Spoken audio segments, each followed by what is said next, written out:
台湾戏剧《天桥顶的魔术师》拜六正式来报上，多参总统蔡英文嘛，伫面册发文章来推荐这出台湾剧。看美好北走，是走一堆人。互大家真注目的《天桥顶的魔术师》头一集播出，果然真声人，就连总统蔡英文拢来推荐。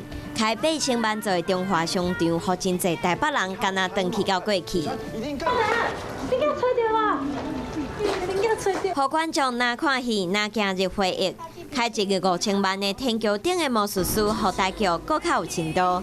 另外一出戏《斯卡罗》开一个5500万，是聂泽导演曹瑞远来指导。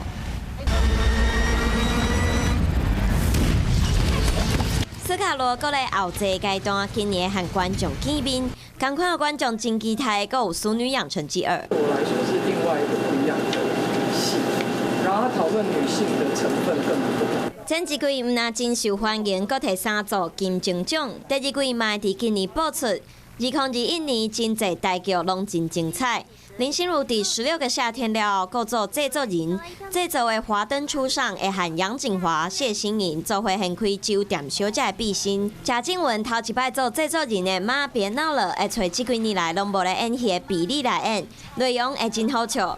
另外，阁有真人剧《写拍花英雄的花神的目屎》，阁有比悲伤阁较悲伤的故事要推演一版，拢会伫2021登场。好剧一出接一出，就是要互观众看甲欢喜。你怎么了？你怎么会在？